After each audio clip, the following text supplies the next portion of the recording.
Kimber EVO.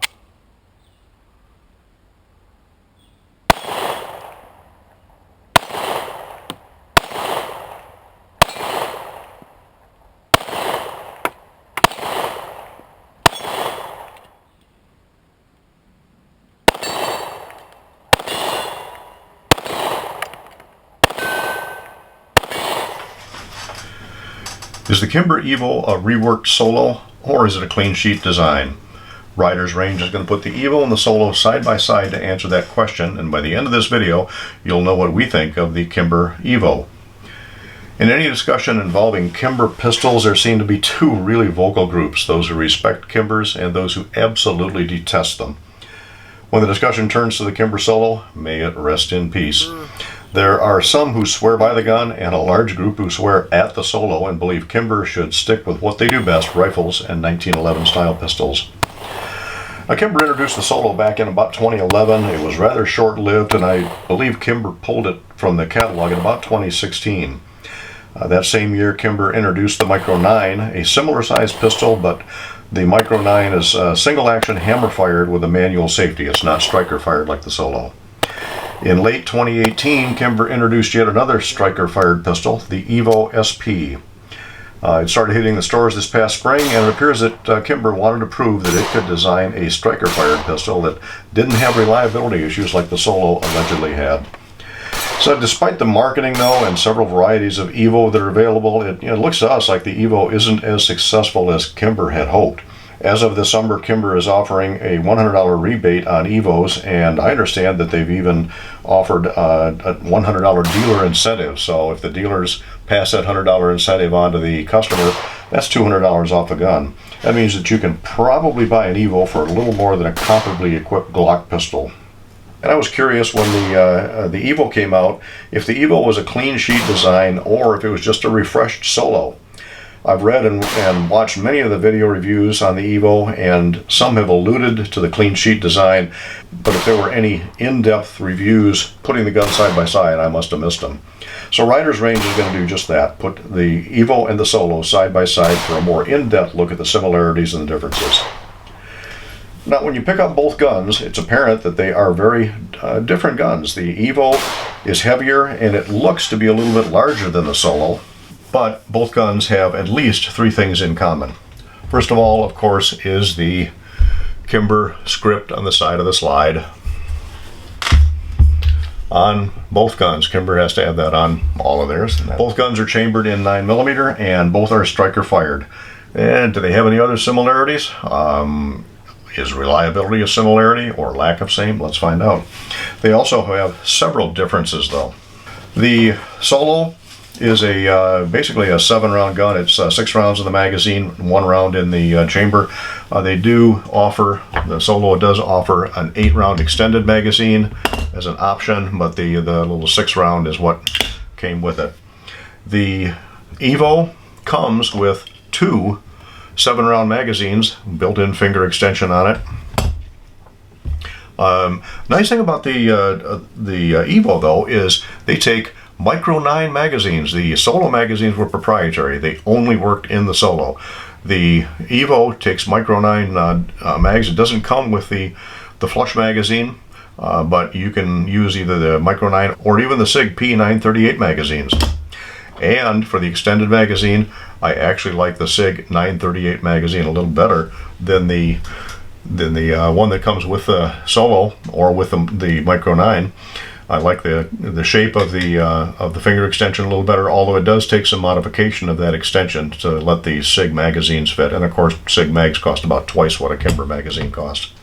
The barrel on the Solo is just under 2.7 inches, and some say that short barrel may have been some of the reliability issues with the Solo. The EVO, the barrel measures just under 3.2 inches. Actually, it's just a fraction longer than the barrel on Kimber's 1911 ultra-size pistol. And also on the EVO, that barrel is nicely crowned and is flush fit. Not quite as nice on the Solo, certainly no crown on the Solo. The Solo came with basically two options for finish, either a two-tone or a stainless. With the Evo, you can get a variety of combinations, and they just released the Raptor version. This particular one is their CDP model, and you can get the custom shop and the TLE and just a plain stainless, a variety of options for the Evo. The Solo had cocking serrations only in the rear. They are not really assertive cocking serrations. In fact, my hand has slipped a couple times on this in trying to rack the slide. Fortunately, the sights are beveled enough so that I don't tear up my hand if they do slip. The Evo, on the other hand, has cocking serrations front, which are really nice for doing a press check, and they have them on the back, and these are more assertive than the ones on the Solo.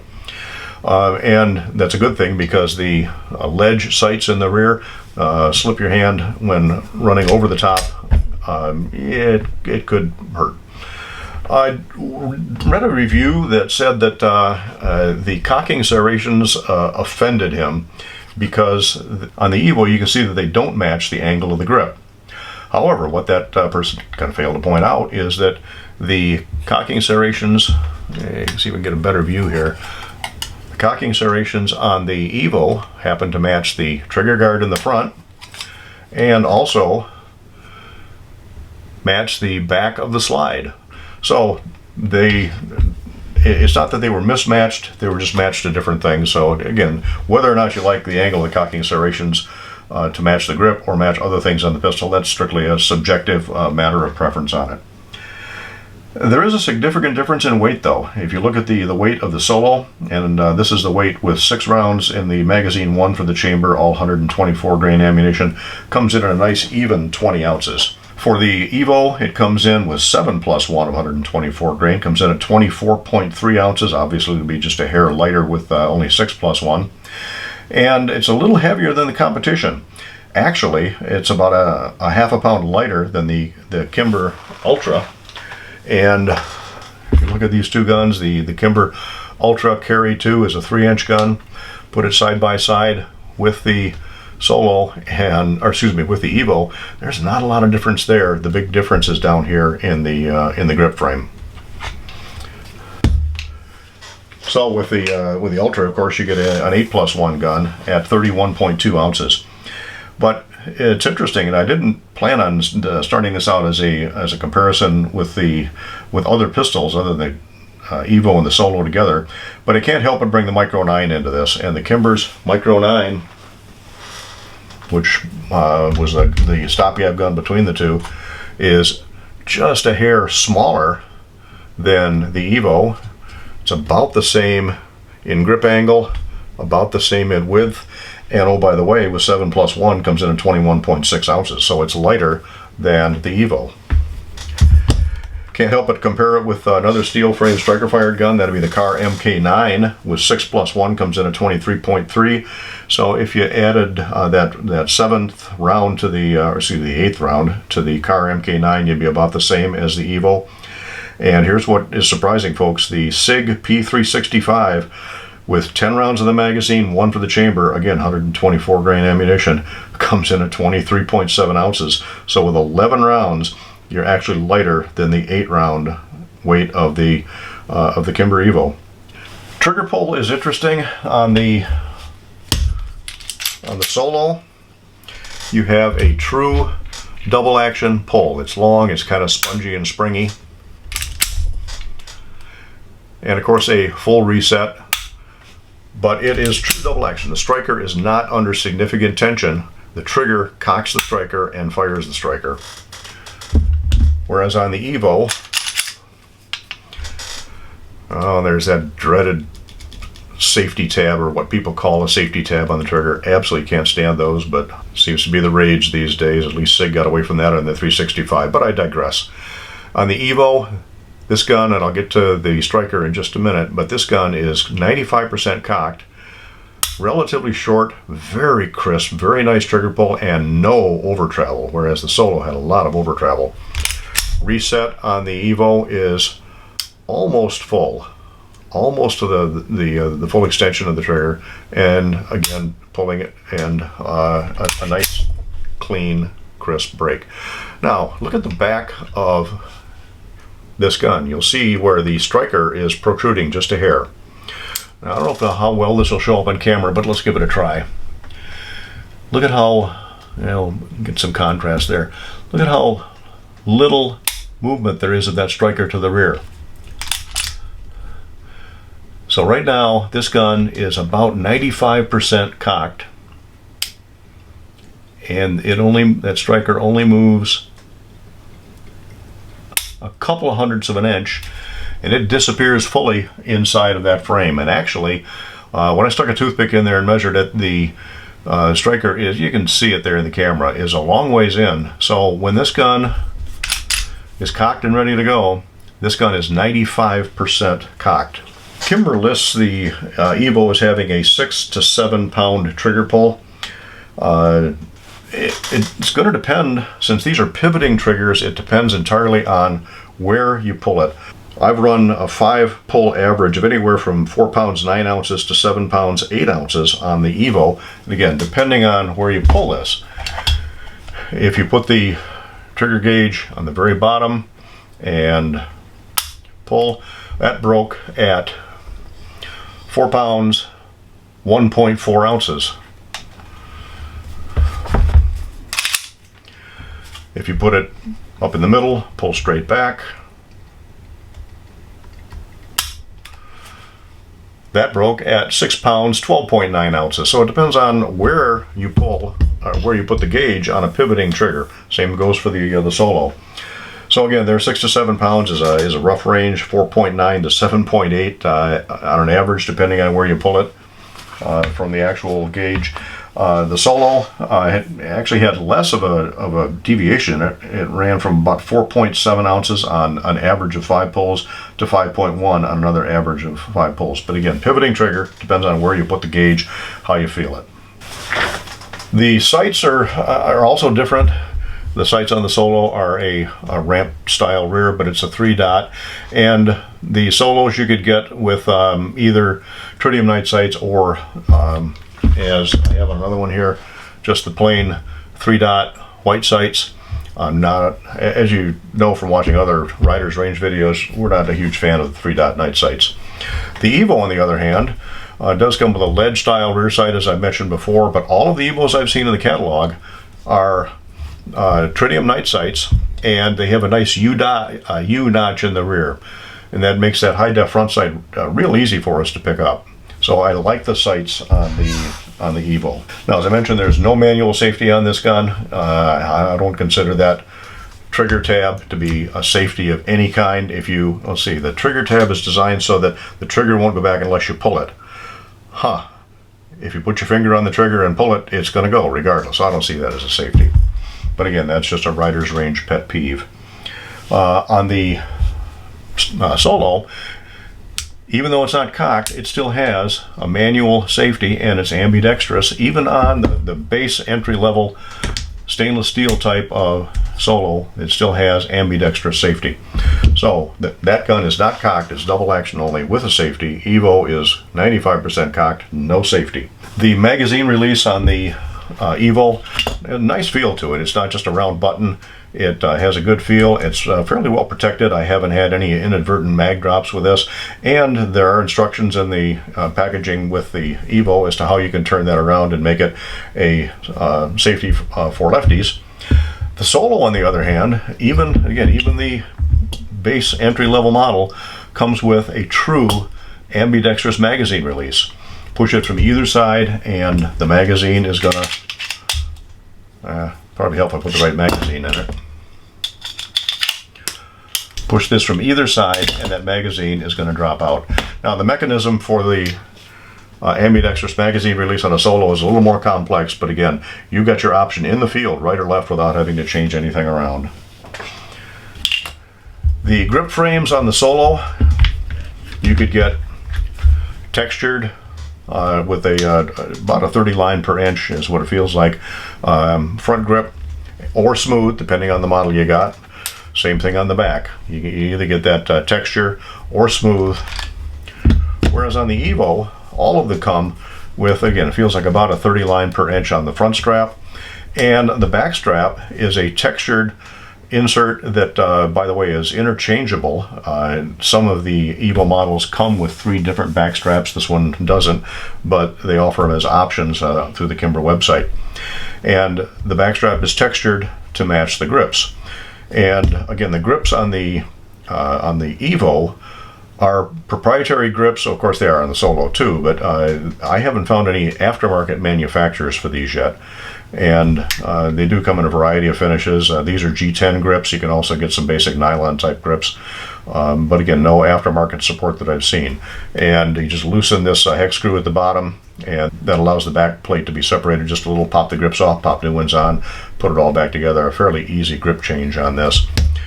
Whereas the Solo, again, you can get your basic nylon grips, you can get wood grips, you can get laser grips, and there's a fair amount of aftermarket support, even today, for grips on the Solo. The manufacturer suggested retail price for the Solo when it first came out was $800, and again, that's for your basic gun.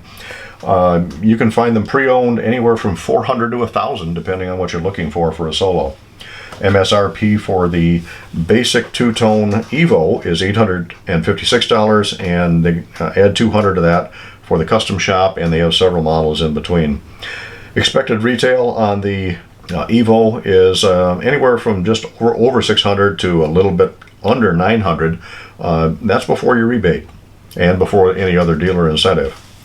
And I found a couple of pre-owned EVOs on the market for $600.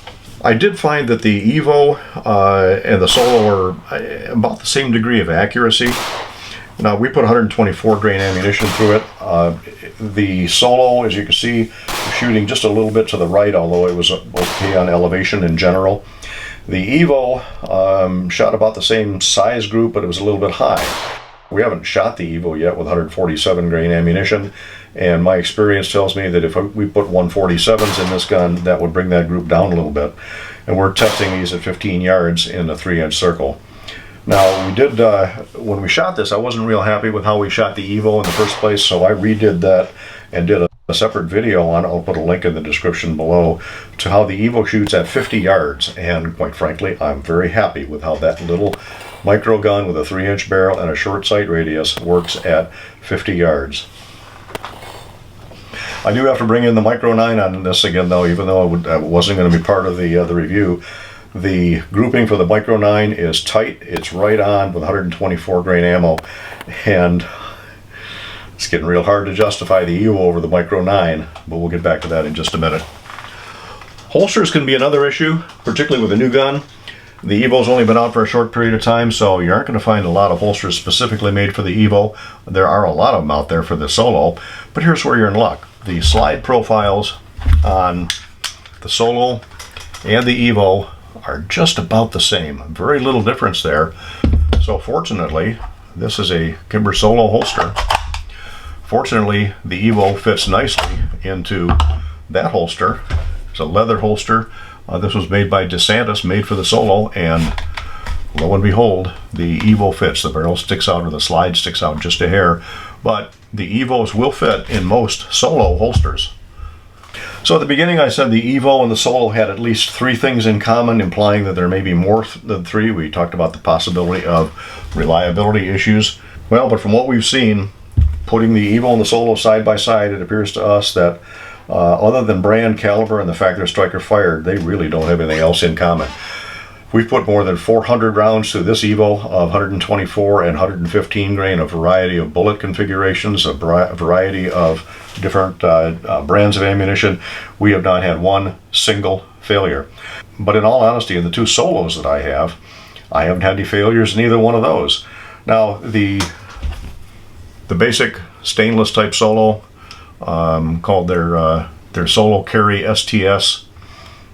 I bought that used from a dealer. I have no idea what the history is on it, but again, we've probably got 200 rounds to that gun with no problem. This particular custom shops from the Solo CDP, I bought from a friend, and he had some problems with it. He sent it back to Kimber. They allegedly took care of the problems, but he had lost confidence in the reliability, so he sold it to me at a really good price. But again, I've got about 200 rounds of that gun with no failures of any kind. So to wrap up and recap on the differences and similarities, the Solo is lighter.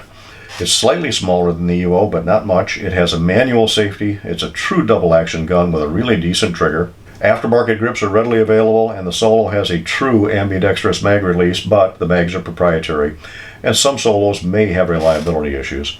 The EVO has to me, it's a nicer trigger. There's no over travel on that trigger at all. Really short, crisp, clean break, not spongy like the Solo. But there's no safety on that gun. It does take Micro 9 magazines, or, as we mentioned, the SIG 938 flush magazines, or the SIG 938 extended mag with a slight modification to it. The EVO has really nice sights, and the EVO has been completely and 100% reliable and accurate for us. So we've answered the question that the EVO is not in any way, shape, or form a reworked Solo, and in many ways, I believe it's the better gun. We started out to look only at the EVO and the Solo, but couldn't help but bring in the Micro 9. And in our not always so humble opinion, the Micro 9 is actually the better gun. The EVO weighs more than the Micro 9, the Micro 9 seems to be a little more accurate, and the Micro 9 has a manual safety. Though if you don't feel comfortable carrying a gun with a hammer cocked, even though there's a manual safety, then by all means, you may prefer the EVO, even though that striker is 95% cocked and there is no manual safety. But again, striker-fired guns, as long as you don't pull the trigger, they're still safe. In our opinion, Kimber did prove that it could make a decent, reliable striker-fired pistol. Now, if they just get rid of that ridiculous trigger tab and offer the EVO with a manual safety, as SIG did with their P365, we believe Kimber would have a real winner there. If you like these videos, by all means give us a thumbs up. We appreciate that. If you want to know what's coming up in the future, subscribe and click on notifications. You can also go to our website, www.ridersrange.com, for a full playlist. We can see all the videos and links to all the videos we've put up so far, as well as the playlist of what's coming up, particularly in our great Affordable 1911 series. We appreciate comments on this video or anything at all, and comment below on this video, or if you'd rather do it so that it doesn't show up publicly, send an email to info@ridersrange.com. Once again, I want to thank you for visiting Riders Range. The ultimate test. 124 grain Federal HST hollow points, and these are shot out of modified SIG Sauer 938 magazines. See how that works on the silhouette.